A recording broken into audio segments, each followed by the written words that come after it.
विद्यार्थियों का फिर से स्वागत करता हूं जीएचएस क्लासेस में। आज हम कुछ महत्वपूर्ण अकाउंट्स के टॉपिक्स के बारे में बात करेंगे। मैंने टॉपिक्स इसलिए कहा है क्योंकि इसमें जर्नल के कुछ एंट्रीज हैं। देखिए, journal entries relating to some special transaction, यानी कि कुछ ऐसे ट्रांजैक्शन जो जर्नल में एंट्रीज की जाती है जिनकी, जैसे फर्स्ट है हमारा समय द्वारा, यानी कि समय द्वारा माल निकालना। अब किसके समय द्वारा, यानी कि व्यापारी द्वारा। आप व्यापारी लिख सकते हैं। अब देखिए क्या होता है कि व्यापार और व्यापारी दोनों अलग अलग पर्सन हैं, यानी कि व्यापार व्यापारी द्वारा शुरू किया जाता है तो उसका मैटर अलग है और व्यापार का मैटर अलग है। देखिए, व्यापार में माल आ रहा है तो परचेज करता है और जब जा रहा है तो सेल करता है, लेकिन कई बार स्वामी क्या होता है अपने यूज़ के लिए, पर्सनल यूज़ के लिए माल को प्रयोग करने लग जाता है। जैसे कोई फर्नीचर का व्यापारी है, वो टेबल में कुर्सियाँ बनाता है तो वो क्या करता है अपने पर्सनल यूज़ के लिए फर्नीचर मतलब टेबल और कुर्सियाँ अपने यूज़ के लिए कुछ ले लेता है। तो देखिए तब क्या एंट्री होगी जब वो पर्सनल यूज़ के लिए अपनी कुछ माल निकालेगा। तो इसको समझे, यानी कि क्या करेंगे, ड्राइंग अकाउंट या ड्राइंग अकाउंट या टू परचेज, क्योंकि माल हमारा कम हुआ है तो क्या लिखेंगे, परचेसेस। अब जितने से हुआ है वो डेबिट और क्रेडिट हम कर देंगे, यानी कि उसकी जो कॉस्ट है उसको डेबिट क्रेडिट करेंगे, ना कि सेल्स प्राइस को। आपको ये ध्यान रखना है, यानी कि for goods for personal use, ये हम नरेशन में इसके लिख देंगे। सेकंड हमारा इसी में ही देखिए, ये व्यापारी द्वारा जो माल निकाला जा रहा है उसकी बात कर रहे हैं, यानी कि गुड्स का प्रयोग किया जा रहा है कहीं पर भी हो।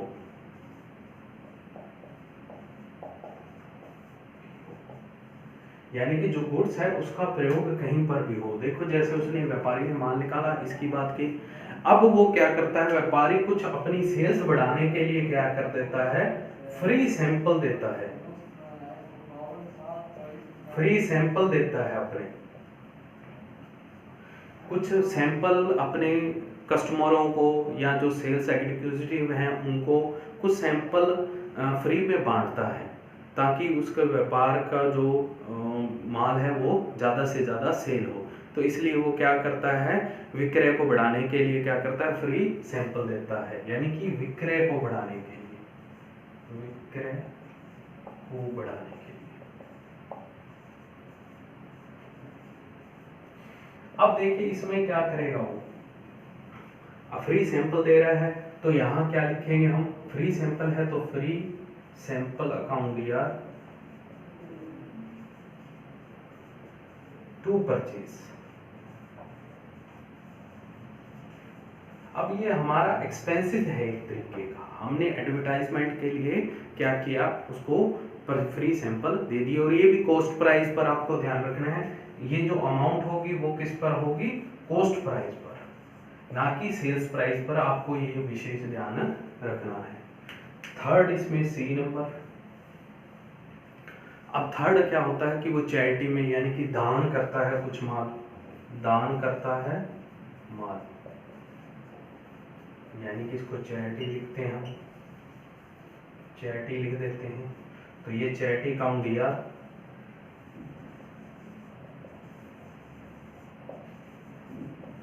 टू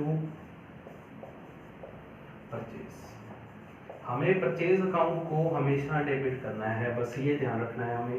और फिर वही कॉस्ट प्राइस, यानी कि कॉस्ट प्राइस जो उसकी है वही ही हम इसके अंदर अमाउंट के अंदर लिखेंगे। बस आपको ये अवश्य ध्यान रखना है। अब क्या होता है कि कई बार व्यापारी को या व्यापार को क्या होते हैं, लॉसेस, और किससे होते हैं, चोरी से, या आग लग गई गोदाम में, या मान लीजिए कई बार क्या होता है कि भूकंप आ गया या बाढ़ आ गई, उसकी वजह से भी माल खराब हो जाता है। यानी कि डी नंबर क्या होगा हमारा, लॉस बाय फायर या थेफ्ट या अदर रीजन, कुछ भी रीजन हो तो हम उसको इसमें लेके चलते हैं। तो क्या लिखेंगे, लॉस बाय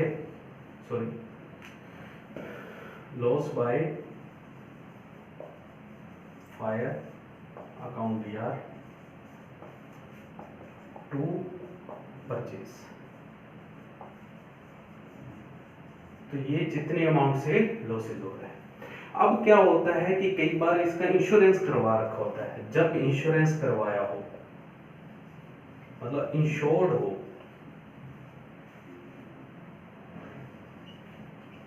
मतलब इंश्योरेंस करवा रखा हो,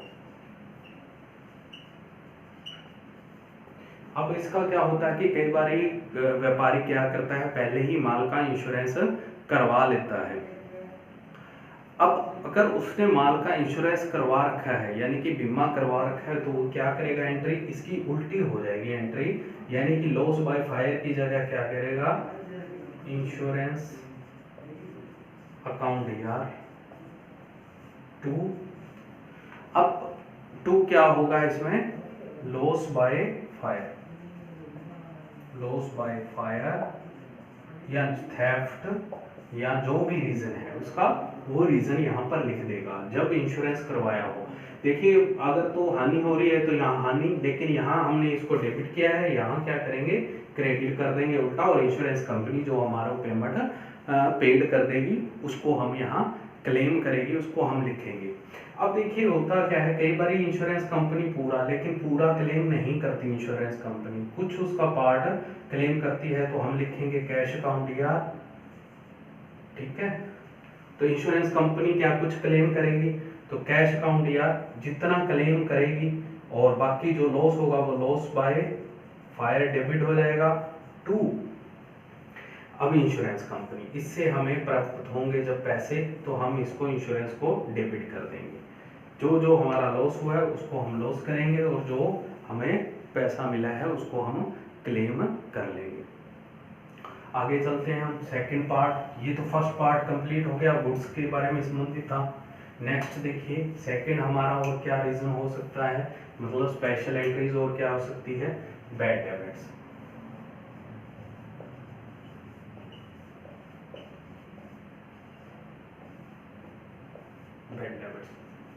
अब होता क्या है कि कई बार व्यापार जब माल बेच देता है, तो जिसने जो क्रेता होता है वो उधार माल खरीदता है, कई बार उधार माल खरीदता है तो उसको कोई लॉस हो जाता है, या वो भाग जाता है, या उसकी डेथ हो जाती है, कोई भी रीज़न हो। अब वो उससे पैसे प्राप्त नहीं होते व्यापारी को, बेचने वाले को।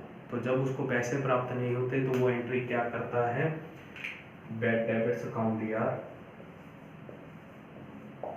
Bad debts account year to, क्योंकि उसको पैसे प्राप्त नहीं हुए, तो अब जिस व्यक्ति से उसने पैसे लेने हैं उसका नाम लिखेंगे, चाहे वो कोई हो, यानी उस व्यक्ति को क्रेडिट कर देंगे। जब हमने माल बेचा उसको डेबिट किया, अब इसको हम क्रेडिट कर देंगे जितनी अमाउंट से उसको लॉस हुआ। एक कंडीशन तो ये हो गई। एक कंडीशन क्या होती है, कई बार व्यापारी जिसको हमने माल बेचा है, जिसने खरीदा है, वो क्या करता है, कुछ पैसे दे देता है हमें, तो क्या लिखेंगे, कैश अकाउंट ईयर जब कुछ पैसे मिल जाए,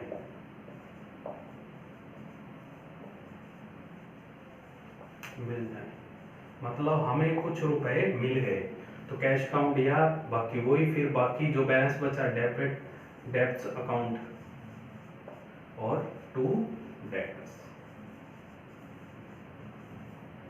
यानी कि मान लीजिए सपोज करिए 1000 रुपये लेना था हमने, उसने हमें 500 रुपये दे दिए, और 500 रुपये बैड डेबिट्स में डाल देंगे, और 1000 रुपये उस व्यक्ति से हमने लेने थे, लेकिन 500 ही उसने हमें दिए, तो कैश में 500, बैड डेबिट्स में 500 और डेटर्स में 1000 रुपये आ जाएंगे। ये इसकी कंडीशंस थी, तो ये हो गया।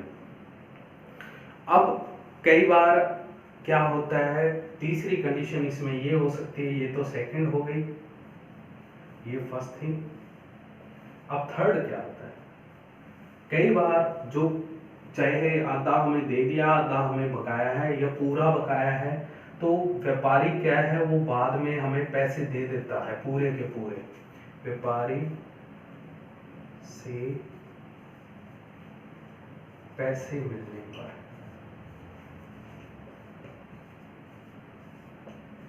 बाद में। अब मान लीजिए हमें व्यापारी से बाद में पैसे मिल जाते हैं तो हम क्या लिखेंगे, अब देखिए बैड डेब्ट से रिकवर्ड हो गया हमारा, तो हम क्या लिखेंगे, कैश अकाउंट डीआर, व्यापारी से ही हमारा हुआ तो मेरे पैसे तो वही देगा, कैश अकाउंट डीआर 2, क्योंकि हमने बैड डेब्ट्स को डेबिट किया था। तो अब इसको हम क्रेडिट करेंगे, क्या लिखेंगे, बैड डेब्ट्स, जितने से हमने किया था वो यहाँ अमाउंट लिख देंगे। तो ये तो बैड डेब्ट्स के बारे में था, यानी कि सेकंड रीजन जो हमारा बैड डेब्ट्स का था वो हमने क्लियर कर लिया। अब थर्ड पे चले। थर्ड हमारा इसके अंदर है डिस्काउंट, जिसके बारे में हम पिछली वीडियो में भी आपको कुछ बता चुका था। तो इसके बारे में हम लिखें, थर्ड क्या है, डिस्काउंट। डिस्काउंट मैंने बताया था कि दो प्रकार का होता है, एक होता है ट्रेड डिस्काउंट,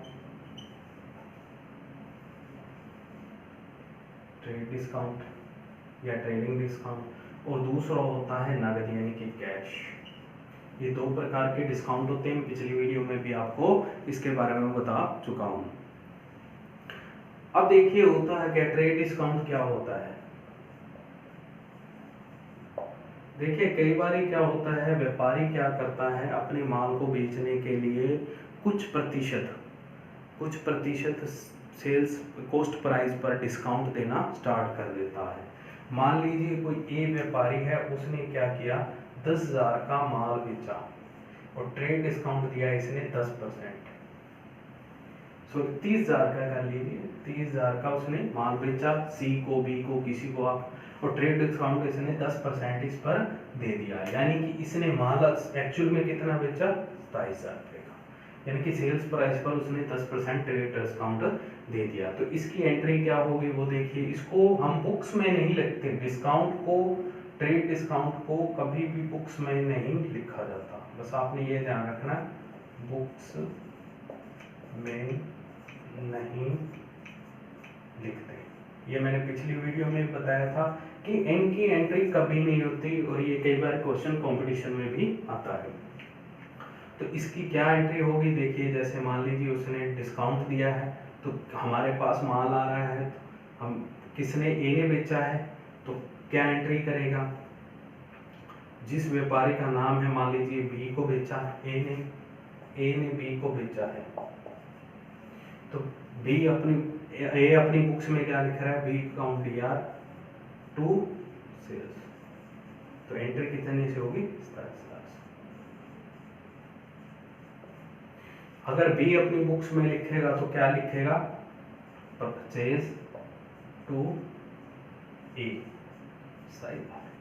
मतलब इनकी क्या होगा कि इनकी जो डिस्काउंट की है वो एंट्री कभी नहीं होती, बस आपको ये ध्यान रखना है, ट्रेड डिस्काउंट की एंट्री कभी भी नहीं होती।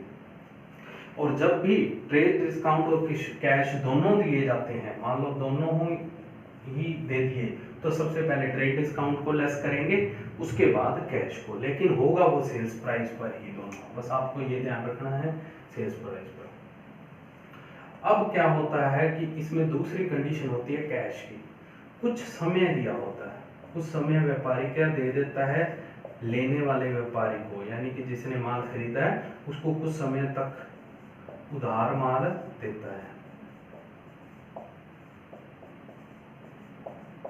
और कंडीशन क्या रखता है, कंडीशन रखता है कि इस समय तक पैसे देगा, रुपए देगा, तो वह कैश डिस्काउंट देगा। अब वो कितना भी हो, अब क्या हुआ, व्यापारी ने क्या किया, दूसरे वाले व्यापारी ने जिसने माल खरीदा था उसने उस निश्चित समय में पैसे दे दिए बेचने वाले व्यापारी को, तो अब बेचने वाला व्यापारी अपनी बुक्स में मान लीजिए उसको 1,000 रुपये छोड़ देता है, सपोज कीजिए ये पहले वाले यानी कि 27,000 उसने लेने थे, तो ए अपनी बुक्स में क्या लिखेगा, ए लिखेगा cash account DR, discount account DR, क्योंकि इसके लिए खर्चा है 2, क्या करेगा टू जिससे पैसे लेने थे, किससे लेने थे, बी से, तो बी को। अब देखिए कैश कितना मिला उसको, 26,000 रुपये, डिस्काउंट कितना दिया है, 1,000 रुपये, ये आ जाएगा, और टोटल कितना लेना था, 7,500। अब देखिए बी को फायदा हुआ तो बी अपनी बुक्स में क्या लिखेगा, बी अपनी बुक्स में लिखेगा ए अकाउंट दिया, क्योंकि ए को दे रहा है, और टू कैश, कैश उसके यहां से गया, टू डिस्काउंट, ये लिखेगा, और 1,000 रुपये यहाँ डिस्काउंट, इसके लिए फायदा क्रेडिट होता है मैंने बताया था, और 26,000 रुपये उसने देने थे, और 27,000 रुपये यहाँ टोटल डेबिट कर देगा, तो 27 ही उसको देने थे। तो इस तरीके से ये बुक्स में डिस्काउंट की लिखा जाएगा। अब आगे चले, नेक्स्ट लास्ट हमारा जो है वो है आज सेल टैक्स, या जिसको हम टैक्स भी, जीएसटी आज के समय में कह रहे हैं, जीएसटी भी कहते हैं, तो उसके बारे में बात करेंगे। तो हम sale tax, fourth sales tax. देखिए सेल टैक्स क्या होता है, जब कोई व्यापारी माल बेचता है तो उसको कुछ ना कुछ गवर्नमेंट को टैक्स के रूप में पैसे देने होते हैं, तो वो क्या करता है, कस्टमर से पैसे लेता है, यानी कि दूसरे व्यापारी से या कस्टमर से कुछ टैक्स के रूप में प्राप्त करता है। तो पहले तो वो प्राप्त करेगा तो उसकी एंट्री होगी, और वापस जब वो गवर्नमेंट को पेमेंट करेगा तो उसकी एंट्री अलग से होगी। अब सेल टैक्स अपनी कोस्ट पर, यानी कि जो उसकी कोस्ट होती है ऑन सेल्स पर क्या करता है, टैक्स लगाता है सेल्स पर। अब मान लीजिए माल है 9,000 का, 1,000 रुपये टैक्स हो गई, यानी कि 10,000 का वो माल सेल करेगा। अब आजकल अलग अलग स्लैब हैं, जैसे 5, 12, 16, 18, 24, 28, इस तरीके से स्लैब्स हैं। तो आज बात करेंगे हम सेल टैक्स की। तो सेल टैक्स में देखिए एंट्री क्या होगी, जब वो ऑन सेल्स पर करेगा, मतलब उसने क्या किया, उसको कैश पैसे मिल रहे हैं, तो क्या कैश की एंट्री, कैश काउंट दिया 2, क्योंकि ये क्रेडिट होगा सेल्स, जिससे उसे पैसे लेने हैं, यानी कि उसने क्या किया, सेल की है, तो सेल्स टू सेल टैक्स। जैसे मान लीजिए 1,000 रुपये सेल टैक्स के, 9,000 रुपये यहाँ ये, और 10,000 रुपये टोटल उसने कैश मिलेगा उसको, यानी कि 1,000 रुपये वो सेल टैक्स के लिए उसका, 9,000 रुपये उसने क्या किए हैं, सेल्स की है, माल बेचा है उसके, यानी कि 10,000 रुपये। अब क्या होता है कि इसने पेड करने हैं किसको, गवर्नमेंट को, गवर्नमेंट को पेड करेगा। तो जैसे ही पेड करेगा तो उसकी एंट्री क्या होगी, सेल टैक्स अकाउंट दिया 2, कैश या बैंक जो भी है वो अपनी मर्जी से करेगा, चेक दे या ट्रांसफर करे किसी भी तरीके से, कितने, 1,000 रुपये, यानी कि सेल टैक्स का अकाउंट नीला हो जाएगा बाद में।